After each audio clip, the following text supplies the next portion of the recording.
بیانی اشرا جسے اللہ تعالیٰ کی طرف سے مغفرت اور گناہوں کی بخشش کا عشرہ قرار دیا گیا، اس عشرے کے ایام روزہ،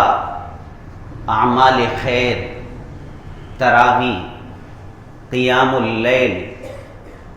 تلاوت و سماعت قرآن میں ہم گزار رہے ہیں۔ اس عشرہ میں اللہ رب العزت سے کثرت کے ساتھ دعائے مغفرت کا اہتمام کرنا چاہیے، جیسے کہ اس عشرہ کو مغفرت کا عشرہ، مغفرت کے 10 ایام قرار دیا گیا، تو اس کا مطلب یہ ہے کہ اللہ کی طرف سے اصحاب ایمان بندوں کے گناہوں کی معافی کے خصوصی بدل دے میرا دل، بدل دے میرا دل 10 ایام میں متوجہ ہوتے ہیں۔ اور جب مالک و خالق کسی چیز کے متعلق وقت کے تعین کے ساتھ خود ایک فضیلت کی بات بتا دے، جیسے پہلے عشرے کے متعلق کہا گیا کہ وہ رحمت الہی کا عشرہ ہے، تو اس میں اللہ کی رحمت کو خاص طور پر طلب کرنا چاہیے اور سوال کرنا چاہیے۔ اور اس عشرے کو مغفرت کا عشرہ کہا گیا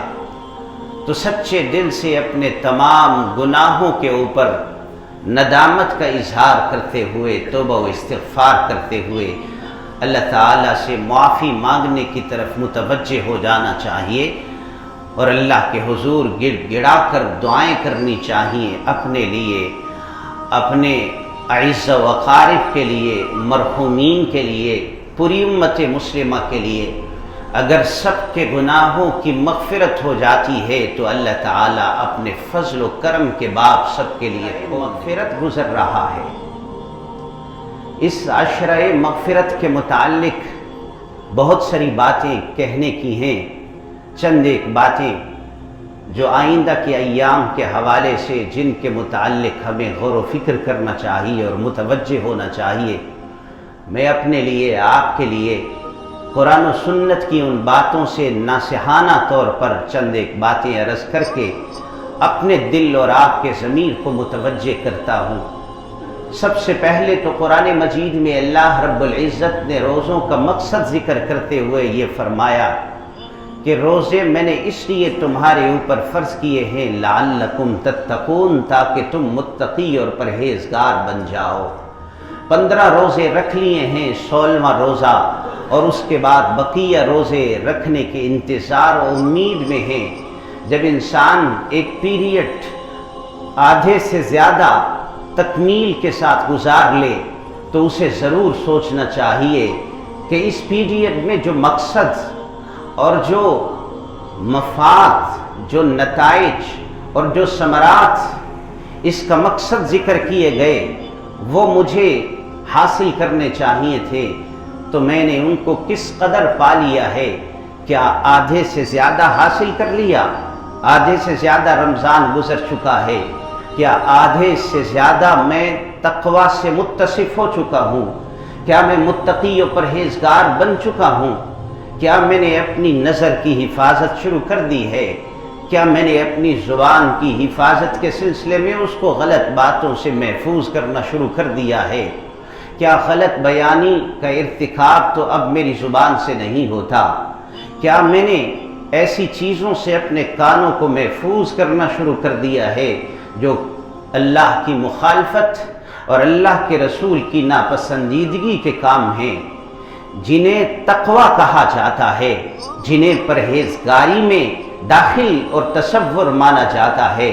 کیا تقوی کے سفر کے آدھے رستے کو میں طے کر چکا ہوں؟ اگر تو میں متقی اور پرہیزگار بننے کے آدھے سفر کو طے کر چکا ہوں تو پھر بھی بڑی سعادت کی بات ہے، اور اگر مکمل متقی و پرہیزگار بن چکا ہوں تو بہت بڑی بات ہے، اور اگر تقوی کے سفر کا آغاز نہیں ہوا ہے، ابھی میری زبان نے غلط باتیں کرنا نہیں چھوڑی ہیں، ابھی میری نگاہوں نے غلط جگہ نظر ڈالنا ختم نہیں کی ہے، ابھی میرے کانوں نے غلط چیزوں کو سننا نہیں چھوڑا ہے، ابھی میرے ہاتھوں نے غلط کاموں کی طرف ہاتھ بڑھانے ختم نہیں کیے ہیں، ابھی میرے قدم غلط جگہوں کی طرف اٹھنے سے باز نہیں آئے ہیں۔ تو لعلکم تتقون، اللہ نے جو روزے کا مقصد ذکر کیا ہے اس مقصد کو میں حاصل نہیں کر پا رہا۔ روزہ تو رکھ رہا ہوں لیکن روزے کا مقصد نہیں نصیب ہو رہا۔ ظاہر میں بھوکا اور پیاسا تو رہ رہا ہوں لیکن اس بھوک اور پیاس سے اللہ جو میرے دل میں اور میرے دماغ میں اور میری جسم و جان میں اور میری طبیعت کے مزاج میں جو باتیں داخل کرنا چاہتے ہیں ان باتوں کی عادت میرے اندر پیدا نہیں ہو رہی ہے۔ تو کیا میں کس کیٹیگری میں فال کرتا ہوں، میں کہاں کھڑا ہوں، میرا کون سا مقام ہے؟ ہر بندہ اپنا جائزہ از خود لے سکتا ہے۔ آپ صلی اللہ علیہ وسلم کی اس حدیث مبارک کو ضرور مد نظر رکھنا چاہیے۔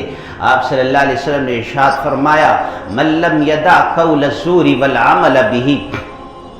فلیس للہ حاجہ فی ان یدع طعامہ وشرابہ، جس شخص نے روزہ رکھنے کے باوجود لم یدع قول الزور، غلط بات چھوڑی نہیں، والعمل به، غلط بات کے مطابق عمل کرنا چھوڑا نہیں، فلیس للہ حاجہ، اللہ کو کوئی ضرورت نہیں ہے، یہ صبح سے شام تک پیاسا رہا، صبح سے شام تک بھوکا رہا، فی ان یدع طعامہ وشرابہ،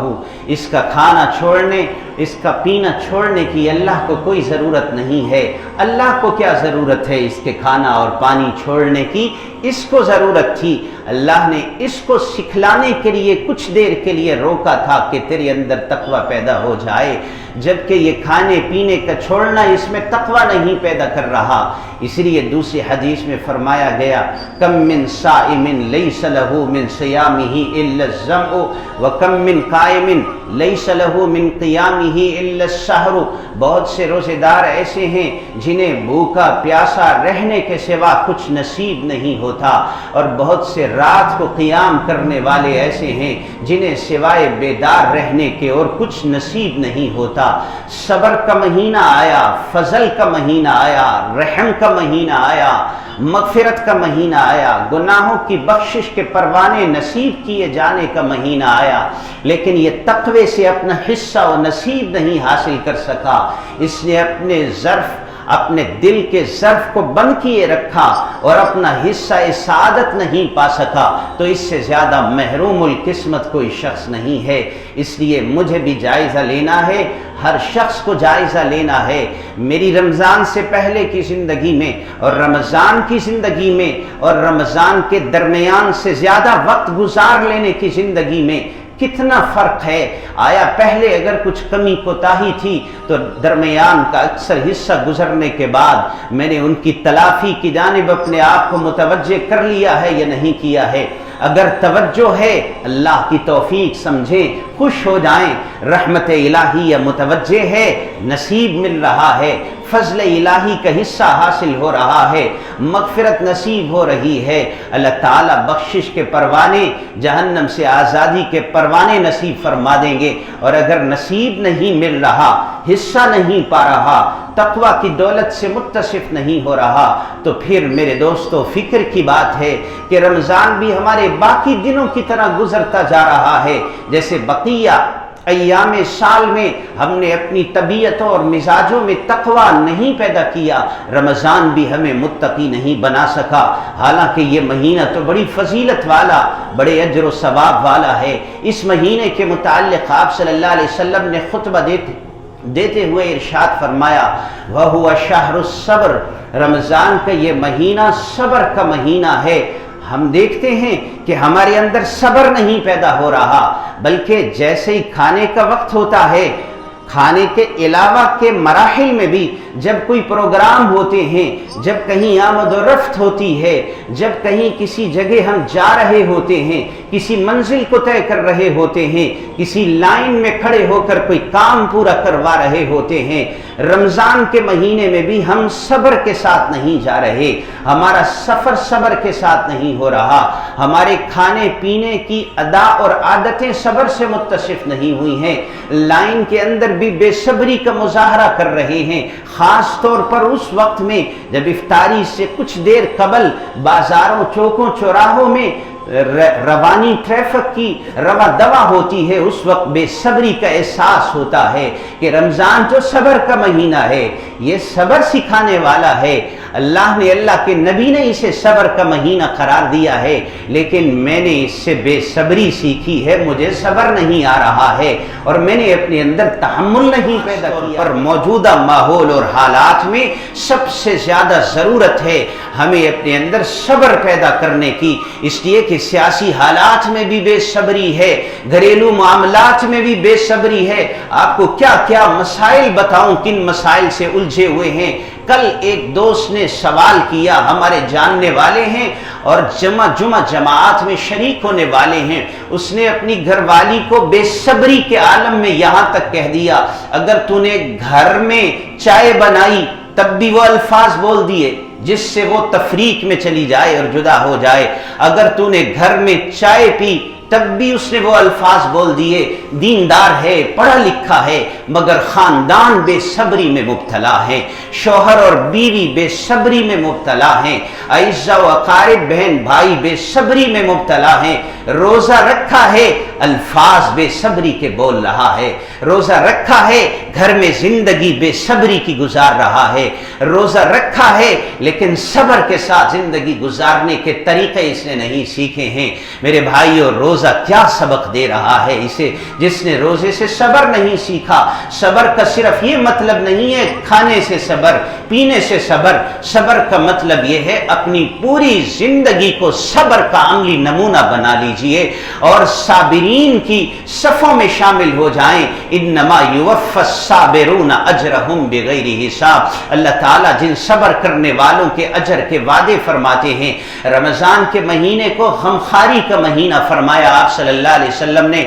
ارشاد نبوی ہے وَهُوَ شَهْرُ الْمُوَاسَات، یہ رمضان کا مہینہ باہم ہمدردی کا مہینہ ہے، غمخواری کا مہینہ ہے، آپس میں ایک دوسرے کے خیال رکھنے کا مہینہ ہے، ایک دوسرے کے احساس کرنے کا مہینہ ہے، لیکن بھائی بھائی کا خیال نہیں رکھ رہا، بھائی بہن کا خیال نہیں رکھ رہے، حتیٰ کہ سب سے تقدس کے رشتے، والدین کے رشتے، اعزاء و اقارب کے رشتے، ان رشتوں میں بھی آپس میں ایک دوسرے کا احساس اور خیال نہیں ہے۔ یہ رمضان میرا مجھے کیوں نہیں ہمدردی سکھا رہا، مجھے کیوں نہیں صبر سکھا رہا؟ یہ صلہ رحمی کا مہینہ ہے، مگر میں اعزاء و اقارب سے صلہ رحمی کے درس نہیں لے رہا، تو مجھے جائزہ لینا ہے اپنا اور اپنی کیفیت کا ادراک کرنا ہے کہ میں کہاں کھڑا ہوں۔ اللہ نے تو کہا ہے لعلکم تتقون، میں رمضان کے نتیجے میں تمہیں متقی بنانا چاہتا ہوں، لیکن تقوی کے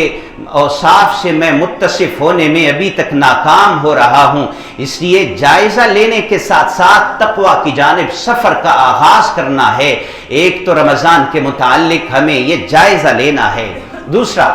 اب رمضان میں سحری کا بھی اہتمام کرتے ہیں، افطاری کا بھی اہتمام کرتے ہیں۔ سحری کے اہتمام کی بھی بڑی تاکید اور فضیلت ہے، روایات میں افطاری کے متعلق بھی آپ صلی اللہ علیہ وسلم نے بڑی تاکید فرمائی۔